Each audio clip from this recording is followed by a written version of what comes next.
स्वागत करता हूँ मैं आपकी अपने YouTube channel CG Vyapam study में। और सबसे पहले तो मैं बोलना चाहूँगा कि मैं आपसे माफ़ी चाहता हूँ क्योंकि वीडियो अचानक से ही बंद हो गया था, कुछ कहने का मौका ही नहीं मिला।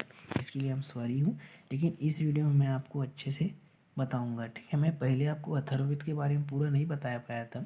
इससे पहले मैं आपको क्या करता हूँ, पहले अथर्ववेद के बारे में आपको जानकारी कुछ दे देता हूँ, ठीक है। थोड़ा सा बचा था तो उसको पढ़ेंगे, फिर इसके बाद आपको ये सब फिर से पढ़ने को मिलेंगे, ठीक है। तो देखिए, इसके पहले मैं अथर्ववेद के बारे में कुछ जानकारी दे। तो दोस्तों, मैंने अभी बताया कि अथर्ववेद के बारे में कुछ जानकारी ले लेते हैं, तो फिर से इसको एक बार रिपीट मार देते हैं, फिर इसके बाद आगे ब्राह्मण साहित्य को पढ़ेंगे, ठीक है। तो इसमें देखिए, हमें ब्रह्म ज्ञान, औषधि प्रयोग, टूना टोटका के बारे में जानकारी मिलती है। शादी ब्याह, ये सब जितने भी हैं आयुर्विज्ञान के बारे में जानकारी यहीं से ही मिलती है हमको, ठीक। फिर मैंने क्या बताया था कि ये सबसे नवीन वेद है, इसकी रचयिता अथर्वण व अंगिरस है, ठीक है। इतने हम लोग देखे थे। अब देखिए, अथर्ववेद को पढ़ने वाले को क्या बोलते हैं? ब्रह्मा, ये इंपॉर्टेंट। देखिए, ऋग्वेद के पढ़ने वाले को होत बोलते हैं, होता बोलते हैं। सामवेद के पढ़ने वाले को उद्गाता बोलते हैं। यजुर्वेद के पढ़ने वाले को अधर्वयु करके अध्वर्यु कहते हैं, ठीक है। सेम इसी प्रकार क्या हो जाएगा आपका, इसको पढ़ने वाले क्या पढ़ेंगे? ब्रह्मा पढ़ेंगे, ठीक है। अथर्ववेद अनार्यों द्वारा रचित है। मैंने बताया था कि अनार्यों द्वारा रचित है, बाकी क्या है, आर्यों द्वारा रचित है, ठीक है। सॉरी दोस्तों, ये थोड़ा प्रॉब्लम आ गया। देखिए, दो भाग होते हैं इसके, मैंने बताया था पीपलद और सौनक, ठीक है। फिर यह क्या बताया था मैंने? सभा और समिति के बारे में आप लोगों को बताया था। क्या? सभा और समिति प्रजापति की दो पुत्री है। यहाँ से क्वेश्चन आपको बनेगा ही बनेगा, ठीक है। अगर क्वेश्चन बनाता है वो तो यहीं से बनाएगा, ठीक है, कि कौन सा नवीन वेद है, कौन सा इसको पढ़ने वाले हैं, कौन सा क्या करने वाले हैं, यहाँ से क्वेश्चन बनाता है, ठीक है। अब देखिए, इसी चीज़ में देखिए कि इसके अथर्ववेद के सर्वाधिक उल्लेखनीय, यहाँ बोल रहे हैं ना, देखिए सर्वाधिक उल्लेखनीय विषय क्या है? आयुर्विज्ञान, है ना। और इसमें क्या है? 20 कांड है, 731 सूक्त एवं 6000 मंत्र है। ये 6000 मंत्र है करके याद रख लेना, बाकी इसको नहीं कहोगे तो भी चलेगा, ठीक है। अथर्ववेद के अन्य नाम में देखते हैं। अथर्ववेद के अन्य नाम देखिए क्या क्या है? अथर्वांगिरस वेद, मतलब अथर्वण अंगिरस ने लिखा है ना, इसकी वजह से अथर्वण। ब्रह्मवेद, ब्रह्म विषयक होने के कारण, ब्रह्म ज्ञान की वजह से, ठीक है। नेक्स्ट क्या हुए हैं? महिवेद और फिर जयवेद, ये ठीक है। अब देखिए, अब इसके बाद हम लोग क्या पढ़ेंगे? ब्राह्मण साहित्य पढ़ेंगे, ठीक है। तो चलो, इसके बाद हम लोग ब्राह्मण साहित्य पढ़। देखिए, इसके बाद मैंने बोला था अथर्ववेद के बाद हम लोग ब्राह्मण साहित्य पढ़ेंगे। तो ब्राह्मण साहित्य में हम लोग क्या पढ़ते हैं? ब्राह्मण ग्रंथ। तो यहाँ पर देखिए, यहाँ कुछ बताया गया है, इसका विषय क्या है? तो इसका विषय देखिए, यज्ञ, पूजा पाठ एवं कर्मकांड इसकी क्या है? प्रमुख विषय हैं। तो देखना, ब्राह्मण लोग क्या करते हैं? यज्ञ करते हैं, पूजा पाठ वगैरह करते हैं ना। तो इन्हीं में देखो, यज्ञ कर्म कांडों के विधान को, इसकी विशेषताओं या किसकी क्रियाओं को भली भांति समझने के लिए क्या है आपका ब्राह्मण ग्रंथ की रचना हुई है। ये सभी शायद बोल रहे हैं, ये पोथी पुराण वगैरह लेकर आते हैं ना, इसकी पूजा पाठ की विधि बताते हैं कि ऐसा ऐसा करना पड़ेगा करके, है ना। ये सब इसी में बताया गया है, ठीक है। नेक्स्ट देखिए, मैंने बता रहा हूँ कि इसमें प्रत्येक वेद का क्या होता है? अपना अपना ब्राह्मण ग्रंथ होता है, ठीक है। यहाँ देखिए, तो ये हमारा मोस्ट इम्पॉर्टेंट, अगर क्वेश्चन उठाता है प्राचीन भारत के इतिहास से, अगर क्वेश्चन उठाता है तो यहाँ से क्वेश्चन बनता ही रहता है, हमेशा बनता रहता है। देखिए, यहाँ क्या बोल रहे हैं? ऋग्वेद का क्या है ब्राह्मण ग्रंथ? तो ऐत्रेय और कौशिकी। आप इसको 3 से 4 बार, 10 बार रोज, 1-2 दिन में, हफ्ते में जब भी रिवीजन करेंगे, आप इसको एक बार उच्चारण करते रहिए, आपका ये हमेशा याद हो जाएगा। मैं ऐसे ही याद किया हूँ, ट्रिक से याद नहीं किया हूँ, ठीक है। देखिए, इसको कैसे पढ़ेंगे? तो ऐत्रेय और कौशिकी। ऋग्वेद, यजुर्वेद में क्या आता है? देखिए, शुक्ल पक्ष, कृष्ण पक्ष होते हैं ना। अगर क्रम से देखें तो सामवेद आना चाहिए था, लेकिन क्या यहाँ ऋग्वेद दिया है। तो ऋग्वेद में क्या पढ़ेंगे? तो ऋग्वेद में पढ़ेंगे शुक्ल पक्ष में स से शुक्ल में शतपथ, कृष्ण पक्ष में तैत्रीय, ठीक है। नेक्स्ट देखना, सामवेद। सामवेद में पंचवीड, जैमिनी और ताट्य, ये तीनों इंपॉर्टेंट है, तांड्य, है ना, ठीक है। नेक्स्ट देखिए, यहाँ पर आपको अगर मैं बताऊं, फिर सामवेद में हो गया तांड्य।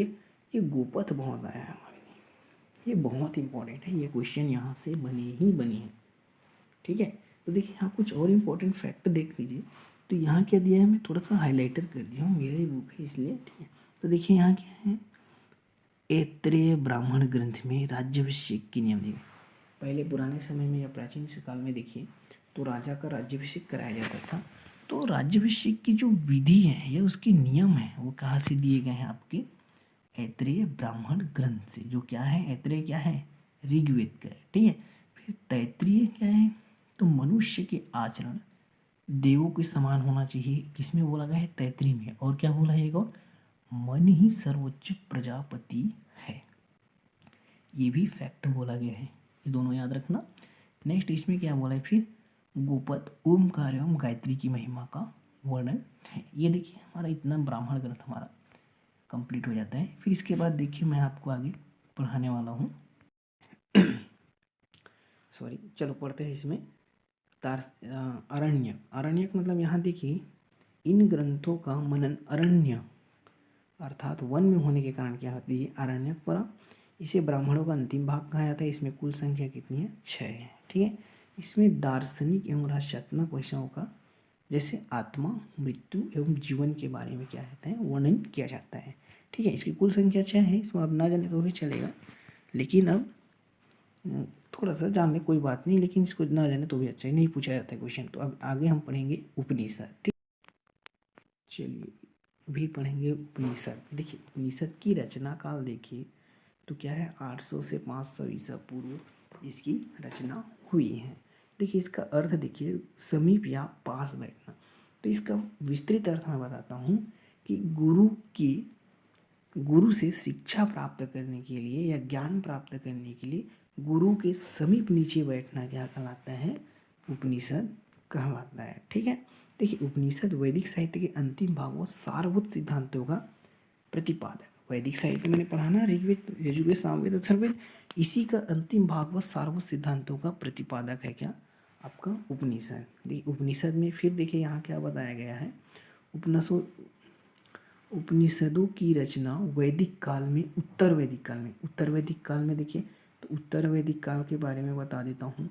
ये क्या है आपका? 1000 से 1000 ईस्वी पूर्व से, है ना। ये क्या है आपका?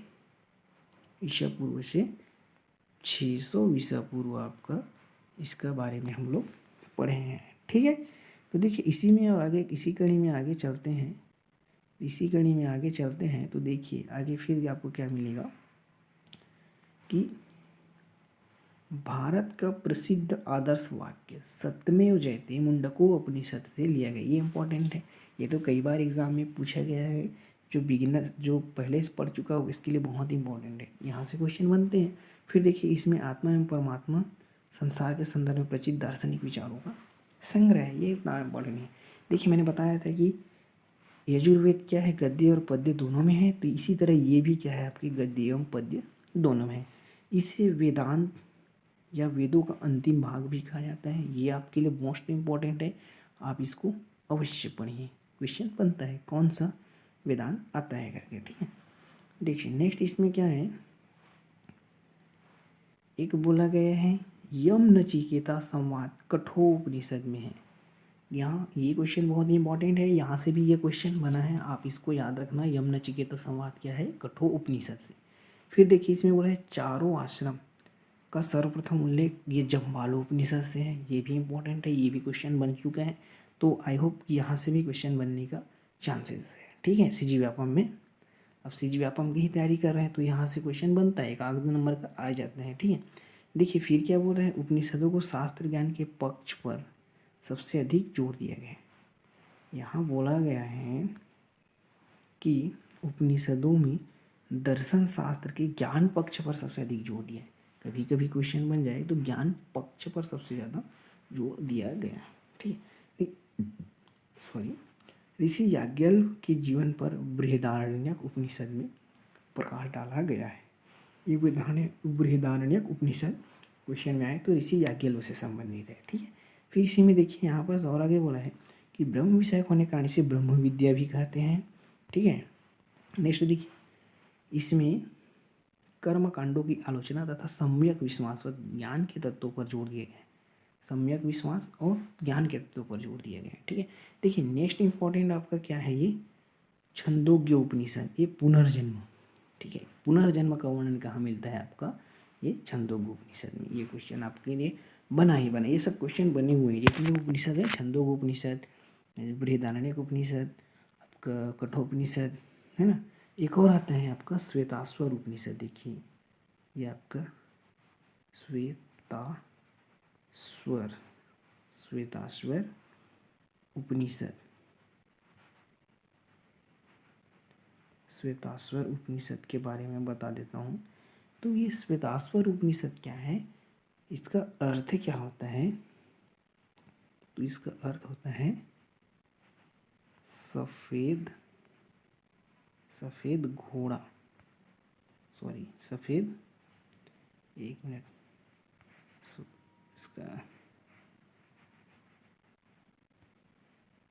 इसका अर्थ क्या होता है मैं बता देता हूँ, तो मिट नहीं रहे यार, सॉरी इसको मैं बता देता हूँ, एक मिनट है ना।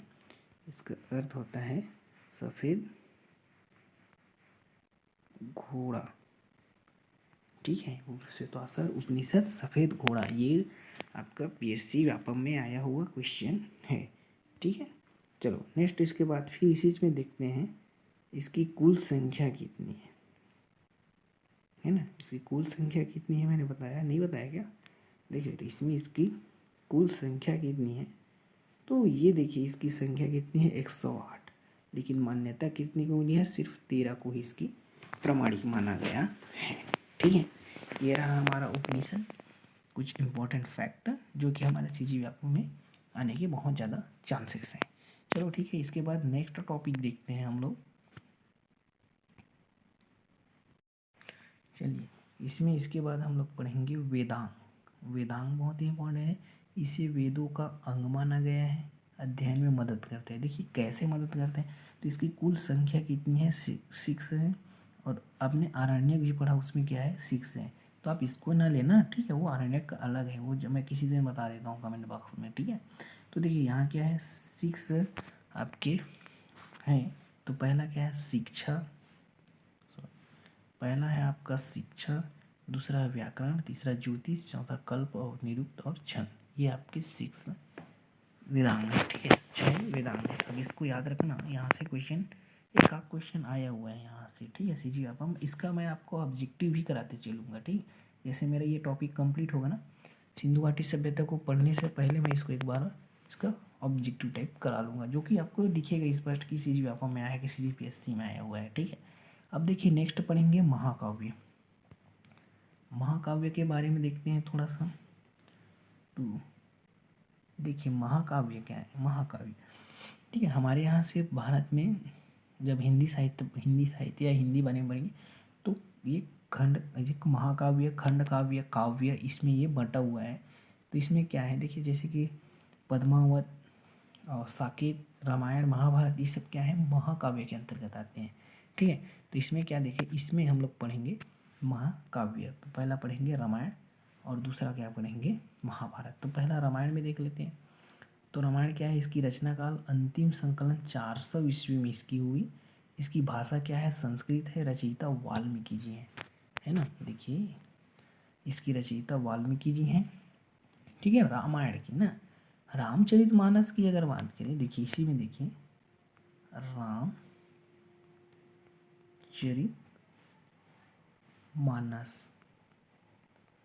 रामचरितमानस की बात करें तो किसने किया है, हमारे तुलसीदास जी ने रामचरितमानस की रचना की है, ठीक है। चलिए नेक्स्ट चलते हैं रामायण महाभारत।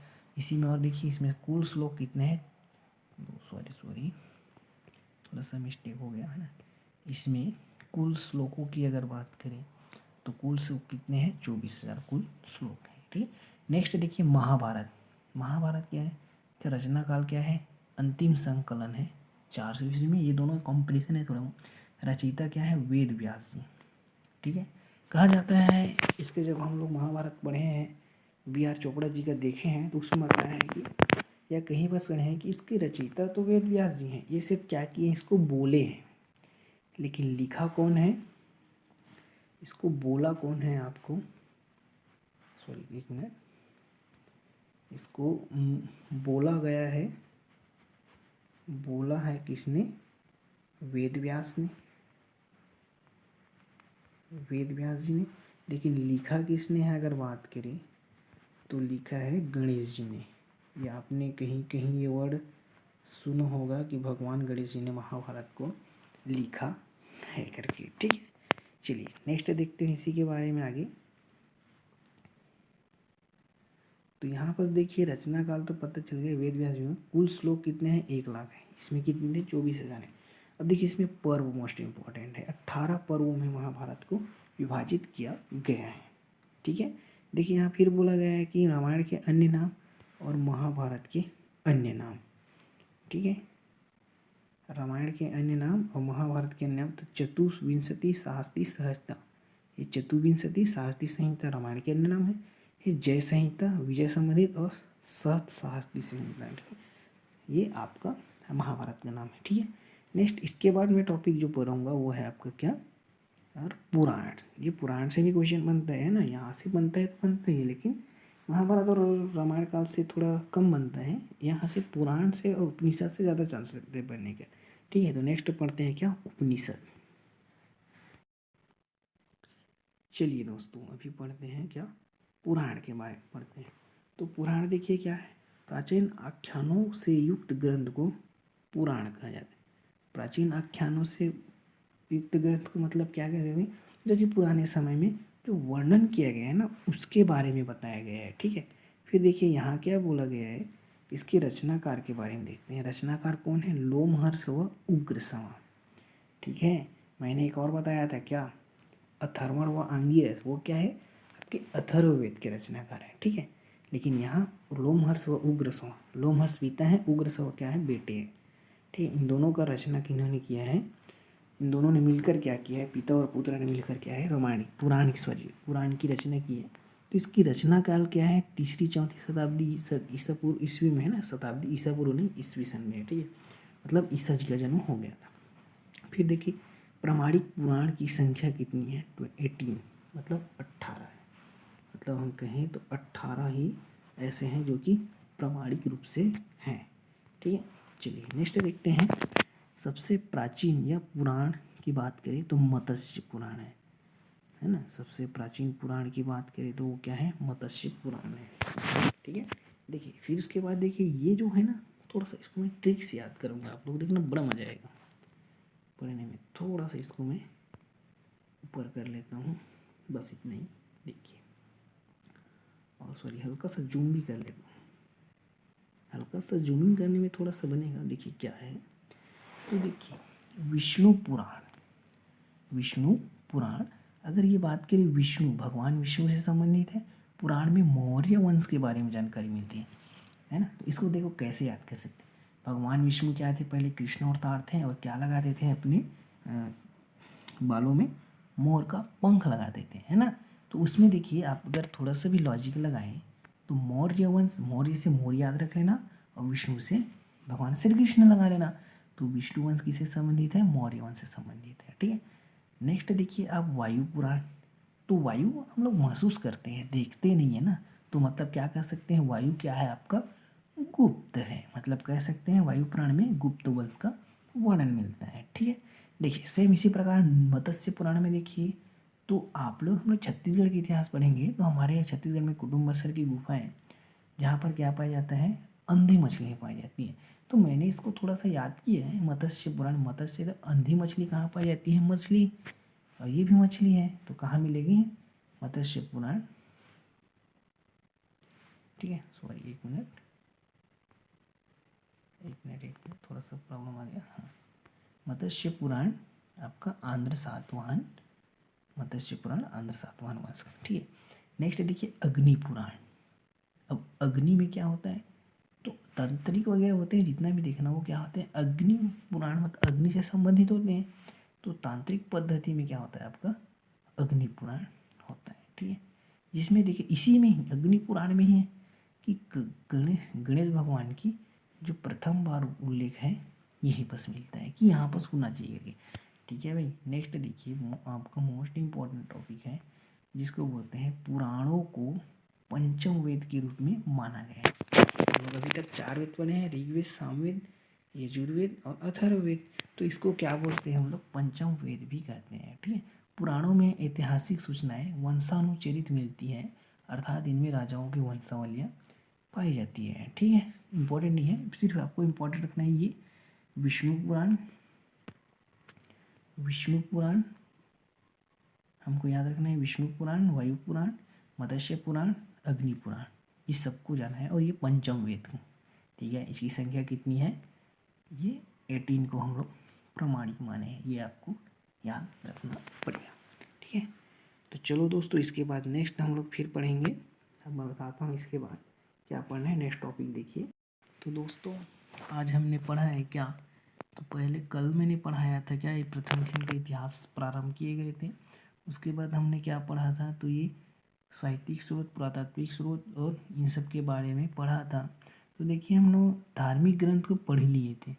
कल हम लोग, अभी नेक्स्ट हमारा टॉपिक जो होगा वो क्या हो जाएगा, लौकिक साहित्य। ठीक है, उसके बाद फिर विदेशी यात्रियों का विवरण, फिर यहाँ पर चलेंगे।